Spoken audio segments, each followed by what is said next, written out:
FBI Director Kash Patel is promising that the American peoples will get more answers on the assassination attempt against then-candidate Trump at Butler, Pennsylvania, last summer.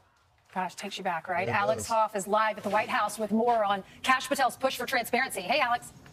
Hey, good to be with you this morning. And the fact remains that many Americans feel like they simply do not know that much about the Butler shooter, Thomas Crooks. And Director Patel, he says that he seeks to remedy that with full transparency, but acknowledged to Brett last night that there may not be much more to know. They're going to know everything we know. And that's the other thing we did. We take assassination attempts, and especially the President of the United States, extremely seriously. And we don't feel that the American people have been given the information they need on that. And we're digging through the files, and we're getting them a more robust picture of what happened and whether or not there were any connections.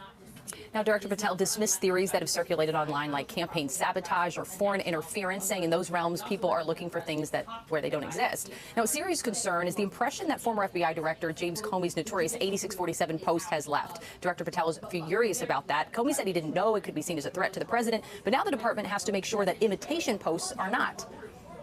Do you know how many copycats we've had to investigate as a result of that beachside venture from the former director? Do you know how many agents I've had to take offline from chasing down child sex predators, fentanyl traffickers, terrorists, because everywhere across this country people are popping up on social media and think that a threat to the life of the President of the United States is a joke?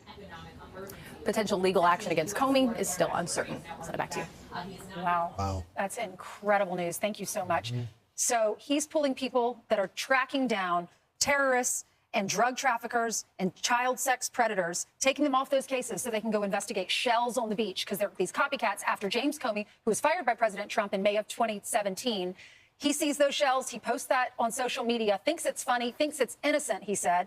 He was the former FBI director, and he thinks that he didn't think that was a threat. Well, and there's also bipartisan condemnation of James Comey. Democrats don't like him, and Republicans definitely don't like him. And it's this universal opinion that he's a dirty cop.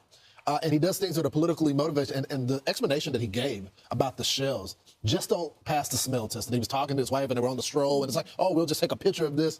It just doesn't make any sense. He's trying to sell his book. The one thing the one person who loves James Comey. Yeah. This guy is so in love with himself, he can't get enough of himself. And he says that Kash Patel, he goes, I almost feel bad for him. He's got the job. He was going chasing down for so long. He does not know how to run this organization. He has no idea how to head this organization. And then Kash Patel laughed at that prospect. He's moving the organization. He's changing their focus. He's moving him out of D.C. He's putting him into the bureaus. And he was struck by how many people came up to him saying that they want to reform it. He was a critic of the FBI during Russiagate. And then Donald Trump appoints him to be the FBI director, Kash Patel. And he said, I think one of the things that surprised me the most, and pleasantly so, was the amount of men and women at the FBI that hated that they did this to the bureau. And that when I got in the seat, when Dan Bongino got in the seat, they said,